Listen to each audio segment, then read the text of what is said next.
आशुतोष, योगी आदित्यनाथ जो अपने वोटरों को कहते हैं बटेंगे तो कटेंगे, जो वो नारा बुलंद किया था और आज तक वो चल रहा है, 1 साल से ज्यादा हो गया, ये दरअसल विपक्ष पर लागू कर रहा है क्या बीजेपी का नेतृत्व कि इनको बांट दो तो ये अपने आप कट जाएंगे, बटेंगे तो कटेंगे, ये हो रहा है? देखो संदीप, आपके सवालों का जवाब देने के पहले पहली बात तो समझ लीजिए, ये साइकोलॉजिकल वॉरफेयर है, मॉडर्न साइकोलॉजिकल पॉलिटिकल वॉरफेयर है, इसको हमें समझना चाहिए। और हमारे बीच के जो पत्रकार लोग हैं और जो मित्र लोग हैं उनको भी ये समझना चाहिए कि भारतीय जनता पार्टी एक ऐसे वॉरफेयर में करती है कि बहुत सारे वो लोग भी वही भाषा बोलते हैं जो बीजेपी चाहती है बोलने के लिए।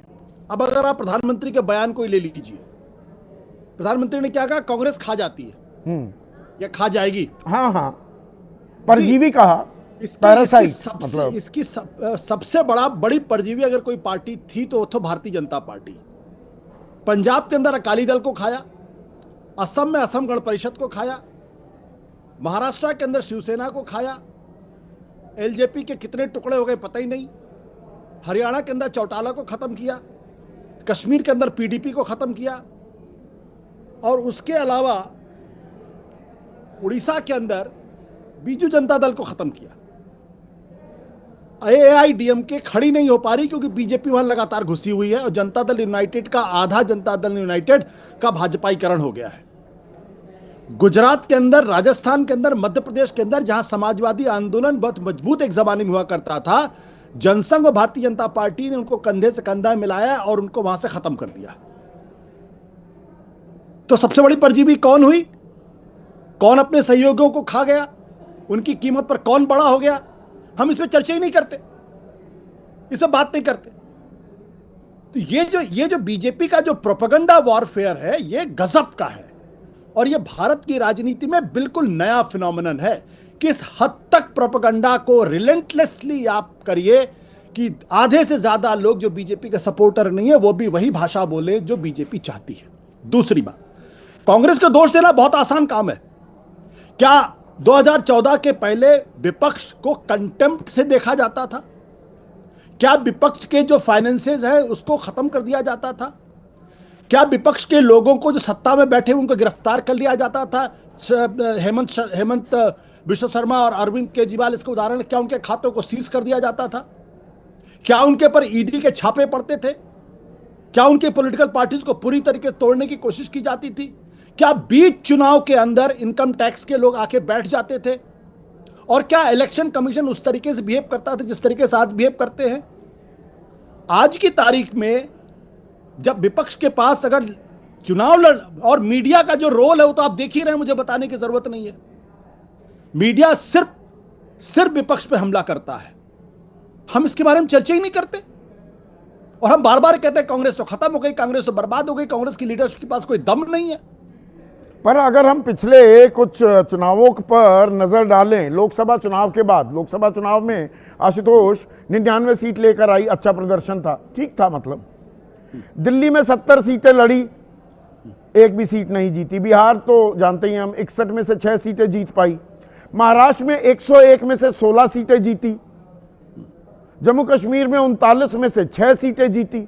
हरियाणा और झारखंड को मैं थोड़ा अभी अलग कर रहा हूं। हरियाणा में 42% का स्ट्राइक रेट था, 37 सीटें लेकर आई, और 16 सीटें 30 में से झारखंड में भी लेकर आई। पर कांग्रेस का प्रदर्शन गिरता दिख रहा है, इट्स स्लाइडिंग डाउनवर्ड। जहां एक ताकत दिख रही थी, एक मजबूती आती दिख रही थी। संदीप, जो बातें मैंने कही, अगर यही बातें क्या अगर 2014 के पहले होती तो क्या भारतीय जनता पार्टी उठ खड़ी होती? मेरे सवाल, सुबह से शाम तक अगर मीडिया सिर्फ भारतीय जनता पार्टी को ही कोसता और मनमोहन सिंह की तारीफ करता तो क्या होता? अगर दो चीज, हरियाणा के अंदर मुझे एक पत्रकार बता दिए जिसने कहा होगा कि हरियाणा के अंदर भारतीय जनता पार्टी की जीत हो रही है। एक पत्रकार मुझे बता दीजिए, भारतीय जनता पार्टी वहां जीत जाती है। तो वोट चोरी के आरोप एक तरफ, नहीं तो वोट चोरी के आरोपों में भी तो एक कदमताल चाहिए, एक निरंतरता चाहिए। 14 दिन की वोटर अधिकार यात्रा 17 अगस्त से 1 सितंबर तक की राहुल गांधी ने, 57 दिन गायब हो गए। तेजस्वी खेमे में एक हड़कंप मचा हुआ था कि ये लोगों को समझ ही नहीं आ रहा ये राहुल बड़ा गांधी मुद्दा है गायब ही नहीं। संदीप ये मत उनकी भी बोलिए, तो राहुल सुई गांधी अटक जाती है गायब ना कांग्रेस नहीं, नहीं, नेतृत्व नहीं, की। नहीं, नहीं, नहीं, राहुल गांधी गायब हो गए, ये तो भारतीय जनता पार्टी का नैरेटिव है ना, हमारा आप क्यों तो उस 57 चक्कर दिन फंसे नहीं हुए? थे ना ना ना ना ना, नहीं, मैं मैं किसी आपसे के पूछ रहा narrative में हूं। नहीं फंसता हूं। अरे भाई, अगर तेजस्वी यादव 143 सीटों में लड़ते हुए 130 सीट जाते, तब तो मैं मानता कांग्रेस पार्टी का प्रदर्शन खराब है। जो पार्टी 143 सीटों पर लड़ रही थी, वाकई 30 से कम पे सिमट जाती है, 25 पर। और जो principal opposition main political party है, उसके बारे में कोई बात ही नहीं करना चाहता। राहुल गांधी के बारे में तो यही कंफ्यूजन फैला रही है क्या? वही घूम फिर कर हम वहीं आ रहे हैं। एक सेकंड विजय त्रिवेदी, हाँ एक बार बात करिए, पूरी करिए। Let me complete. हाँ, जब राहुल गांधी वोट अधिकार यात्रा निकालते हैं, तब वो तेजस्वी का एजेंडा खराब करते हैं। राहुल गांधी जब वहां नहीं जाते, तब वो तेजस्वी का एजेंडा खराब, तो तय कर लीजिए। नहीं, ये हम कैसे तय करें? राहुल गांधी के नहीं जाने ना ना, जो सामने दिखता है मैं तो उस हिसाब से विश्लेषण करूंगा। अब अडानी पर हमलावर हैं राहुल गांधी लगातार, लेकिन अडानी के मामले पर फिर विपक्षी एका कहां चली जाती है? शरद पवार कहीं और हो लेते हैं, ममता बनर्जी कहीं और हो लेती हैं। ये सवाल शरद पवार से पूछिए ना, ममता बनर्जी से पूछिए। नहीं तो कांग्रेस के अंदर भी तो कोई दिक्कत होगी कि सबको साथ लेकर साध नहीं पा रही है। ये कांग्रेस को नहीं देखना होगा अगर दूरी बनना है तो। नहीं, कांग्रेस, ये विपक्षी एकता के लिए सिर्फ कांग्रेस जिम्मेदार है। ममता बनर्जी की कोई जिम्मेदारी, राष्ट्र के प्रति, देश के प्रति ममता बनर्जी की कोई जिम्मेदारी नहीं है। शरद पवार की कोई जिम्मेदारी नहीं है, स्टालिन की कोई जिम्मेदारी नहीं है। मैं आपसे पूछता हूं, बड़े को सबको साथ लेकर चलना होगा। सबसे बड़ा दल, सबसे बड़ा घटक विपक्षी खेमे में कौन है? वो कांग्रेस है। तो फिर आज तक संयोजक नहीं बन पाया, ना सचिवालय बन पाया आशुतोष इंडिया गठबंधन का, ना एजेंडा तय हो पाया। भारतीय जनता पार्टी आज तक अपना अध्यक्ष तय नहीं कर पाई पिछले 2 साल से। बिहार के अंदर आरजेडी सबसे बड़ी पार्टी, सबको साथ लेके क्यों नहीं चल पाई? ये फेयर पॉइंट है आपका, ये फेयर पॉइंट है विजय त्रिवेदी। अब ये कांग्रेस पर हमलावर, परजीवी, आशुतोष जो कह रहे हैं, दरअसल आशुतोष की बातों को हम ध्यान से सुने तो बीजेपी तो बहुत बड़ी परजीवी पार्टी है कांग्रेस के मुकाबले, और बीजेपी तो भारत मुक्त, कांग्रेस मुक्त भारत बनाने चली थी, खुद हो गई कांग्रेस युक्त बीजेपी। मतलब कांग्रेस का कौन नेता जिसको चोर बताया, घपलेबाज बताया, भ्रष्टाचारी बताया? सबके लिए दरवाजे तो खोल रखे। कांग्रेस से दिक्कत है, कांग्रेसियों से नहीं।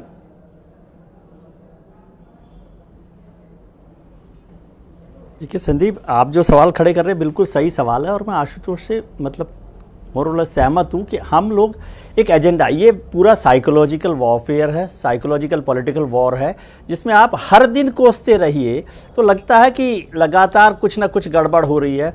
ये कांग्रेस पार्टी जो है वो कुछ नहीं है, कमज़ोर पार्टी है, लगातार परजीवी का आशुतोष ने बता दिया। आप इसको दूसरे तरीके से देखिए कि कांग्रेस के पक्ष से देखेंगे तो कांग्रेस से टूटकर ममता बनर्जी बना लेती है, शरद पवार बना लेते हैं, संगमा साहब बना लेते हैं। तो कांग्रेस से जो पॉलिटिकल पार्टीज आज रीजनल पार्टीज है वो मोर और लेस कांग्रेस के खाते से, कांग्रेस के फूड से बनी है। तो परजीवी पार्टी कौन है? क्या कांग्रेस परजीवी हुई? पहली बात। दूसरी बात, हम लोग कांग्रेस को कमजोर समझ रहे हैं। भारतीय जनता पार्टी क्यों नहीं कमजोर समझ रही सर? क्योंकि 20% वोट, ऑलमोस्ट 20% वोट कांग्रेस के पास है। यानी हर 5वां हिंदुस्तानी आज भी कांग्रेस के साथ खड़ा हुआ है। 2024 के चुनाव नतीजों को देखें तो सबसे बेहतर परफॉर्मेंस कांग्रेस की रही, वो 52 से 99 पर आ गई। ऑलमोस्ट 90%, 80% जंप है। जो सबसे बड़ी पार्टी थी वो 303 से 240 पर आई, लेकिन आप उस पर सवाल नहीं खड़े करते। वो तो 52 से 99 पर आ गई ना। हिमाचल को देखिए, हिमाचल में उन्होंने सरकार बना रखी है, हरियाणा में सरकार बना रखी है, वहाँ पर कर्नाटक में सरकार बना रखी है। और इस देश की प्रिंसिपल अपोजिशन पार्टी कांग्रेस है। भारतीय जनता पार्टी को ये बात तो समझ में आती है कि जब भी जनता कांग्रेस पार्टी मजबूत समझ रही है कि ये थोड़ा सा तो अभी वो ठोकर खाई भारतीय है, जनता थोड़ी पार्टी को कमजोर नुकसान- हुई है, ताकत फिर से रीगेन कर ली। अभी 2029 की लड़ाई तो बहुत दूर है कि इनको साथ नहीं रहने देना।